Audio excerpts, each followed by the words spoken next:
balloon underneath, and then he has two little tubes, and then he has two balloons connected to the little tubes, and then you pull down the thing, and then the balloons go whoop and expand. It's the exact same thing, and then you let go, and then they by themselves they recoil, because it's like a rubber band. So inspiration, you contract the diaphragm, you create a negative gradient, air comes out, and then when you do the gas exchange, you just let go and breathe out. You have a question? No. We were supposed to leave.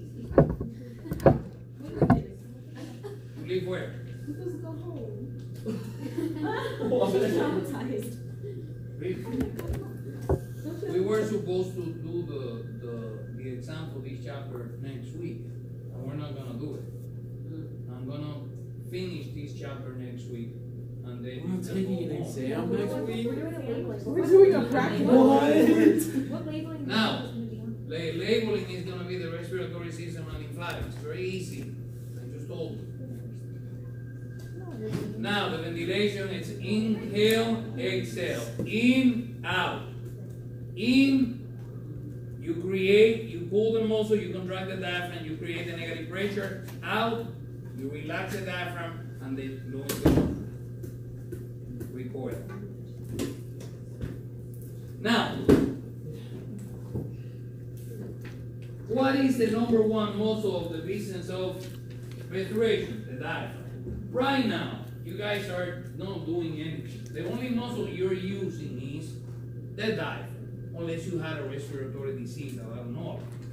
So I don't know what these guys being around here. We don't know about this one. Yeah. We don't know where you've been, right? But we have a group of muscles that we call accessory muscles of respiration. Some of these muscles do other stuff. And then when it's time for you to breathe harder, they come in and they pitch in with the helping heart, with the helping heart resistance. Exactly. You have to snore your stuff, the white stuff that you like to snore. Now, he did it himself. It's not me. I mean, no big deal. I don't care. Now, so I like this graphic because it tells you the muscles of the inhalation. So what is the muscles of inhalation? The guys that are going to open the cavity. And what are the muscles of exhalation? The guys that are going to shut down the thoracic cavity. That's what it's all about. So you have the sternocleidomastoid, the scalenes, intercostals. You know who's in there that they didn't mention? The pectoralis minor. Super important muscle because remember that it's up here attached to these three ribs and it pulls the ribs open. I know. Now, this is the thing.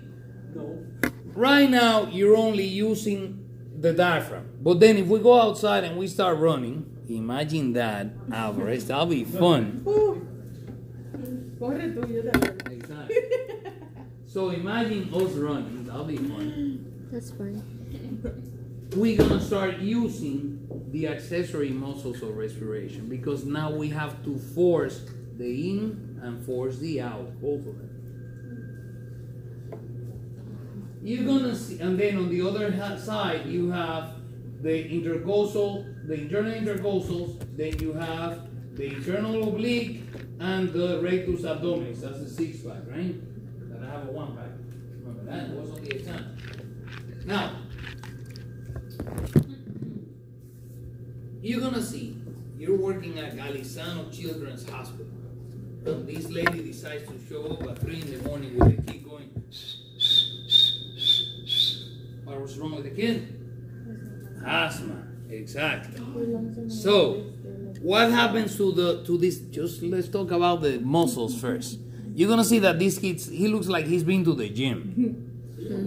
You're gonna see the sternocleidomastoids, they're gonna look like humongous, right? Because he's forcing himself to breathe because of the asthma. Now remember what I told you. Asthma, what was it? A hypersensitivity type 1 or type 7? What? Type 7. Type 7.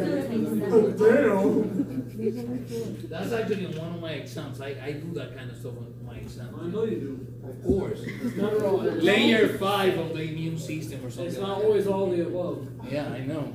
Yeah, no, Oh my gosh, one. On there was one that I put one time on a microbiology exam. I didn't do the homework. That was one of the choices. One of them on the last one was I don't know. I don't know. Yeah, exactly. I don't know. I didn't do the But homework. technically, isn't that correct? But it's usually the yeah, but not for in my universe. Usually when I do those weird exams, it's usually the longest answer. Yeah. Yeah. Yeah. We figured- Although now I'm getting nastier and I'm just changing the order of the words around in the answer. Whatever. I know. Again, the business of the pressure, ventilation thing. Now, what else is gonna help you breathe besides the changing of the pressure business? You have the surface tension. Remember that the surface tension is the force that is kept by the surfactant. The surfactant is in the business of keeping surface tension. And surface tension is what keeps the alveoli open. Important. Elastic recoil. Like I mentioned before, when you're breathing right now, sitting on your butt, you only use the diaphragm. And the breathing out business, the exhalation, is about recoiling of the lung tissue that is like a rubber band, like a balloon. And then the compliance. What is the business of the compliance? The business of compliance is, can the air flow, can the thoracic cavity expand easily, and all that stuff. Now, if you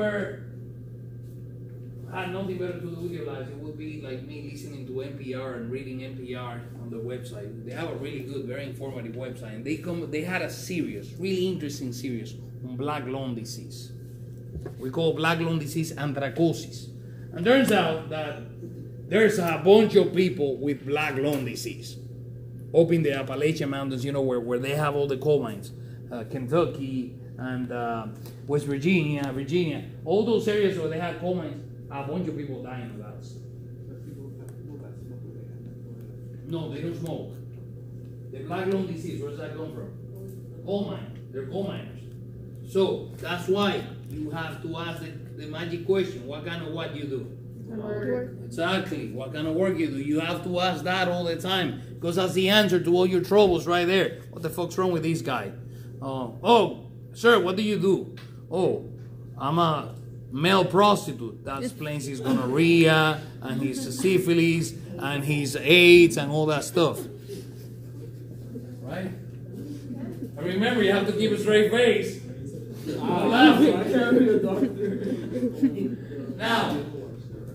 Now listen, you want to be, hold on. You want to be a dental hygienist. If you see something weird inside that mouth, don't laugh, okay? And you're going to find some weird shit inside people's mouth. It's like, ah. Yeah. Now, you're going to see that lung diseases are divided into two groups. You have obstructive diseases, where what's messed up? The lung or the tubes? The tubes, exactly. And speak louder, man. Don't be afraid. Don't be so bothered. I want Somers over there to hear you. Tubes. Trujillo, on the obstructive, on the restrictive business, once messed up, then the lungs. So what happens to the people with the black lung disease? They breathe in years after years after years this dust from the mines, and the dust is gonna have those little rocks. Pretty much that's what they do. They go inside the alveoli because they pretty much pass all your defenses, and they end up down there with the macrophages, and the macrophages are gonna try to eat them. But this is what happened. This is a sharp piece of rock, and they go crack. And then the pneumocytes, the neutrophils are also going to come to the party to try to control the situation and rock. So you're going to end up with a bunch of fibrosis, you know, with a scar tissue. And it's going to, are you going to be able to expand the lung when you breathe? That's why we call it restrictive disease. Because you lose the compliance, you lose the elasticity. On the obstructive business, like asthma. So, sorry, going back to the restrictive, you have silicosis, anthracosis, which is a black lung disease. Anthraco means black. Anthracosis, silicosis, professional diseases that have to do, like, for example, people working at the factories where they have to use materials that they breathe in all this stuff for 8-10 hours a day. Then you have so then you come with the restrictive patterns, the obstructive patterns, and then you're gonna have chronic bronchitis. Chronic bronchitis is exactly the same thing as asthma. You're gonna have overproduction of mucus and bronchoconstriction. However, what is the difference between the two? Asthma is what kind of reaction? It's an allergic reaction. It's a hypersensitivity type 9, right? Okay, 1. Yeah. But the chronic bronchitis is an inflammatory response. You see, they're both immune responses. One of them is allergies, the other one is inflammation. And it's going to cause the same thing. Bronchoconstriction and mucus. Every temperature, you know a smoker. You know, somebody who's been smoking for many years. And they get up in the morning, good morning, right? That's my brother. And this lady I used to work with at Kaiser, same thing. You know, these people's been smoking forever. And then, hi, how are you? And the whole thing's falling apart. There are people that smoke for like their whole lives, a lot into the 80s though, so. Oh, right. Yeah, I never got He that. died. What? Like, there are people that have smoked and they've lived into their deep into their 80s. Well, I had an uncle who died. You have a lot of them. That he, yeah, because my father is the smallest, the youngest one of 7 children. But my grandmother was 45 when he was born. So all his siblings are way older than him. And I have cousins who are my father's age. You know? Now, the thing is that I had an uncle that he died a few years ago, that he was a nasty smoker. His whole life he smoked like, he died of a heart attack. What? Never had any issues with his lung. Because it's all genetics also. You know, there's no lung disease in my family. It's all genetics. Now, you had a question, please. oh no, I was just gonna say my neighbor, he smoked every day. Every time I saw him, he was outside smoking. Who's that? My neighbor, he died Okay. 2 years ago. He was like 100 and something. There you go. What? So why is it that secondary smoke is worse than like just? You mean the second-hand smoke? Yeah, Because that's how my grandma got lung cancer. Because she never smoked, but her it's husband the thing smoked. of the love of the drug, pretty much. You know? They said that secondary smoke, the second-hand smoke is worst. You know, imagine me playing music at a freaking bar in Fort Lauderdale that you cannot see anything because of the smoke inside the place. And then I got home, I have to get rid of my clothes outside of the house. It's freaking nasty. And then the car, I left all the equipment in the car, and the car stinks like a freaking ashtray. Horrible. Now, there's a disease, the one we mentioned before, where you lose the alveoli, where your patient loses alveoli, and hence you lose efficiency, emphysema. Now, the thing about emphysema is that in some books they classify it as obstructive disease, and then other books say that it's a restrictive disease. But now we're talking about that it's a mixed disease, that you have a little bit of the both, because you lose compliance, but then you also lose elastic, how you call it, tubes. Alright, so what else is here? You see, we're gonna leave it here for now. We're gonna leave. So, we cool?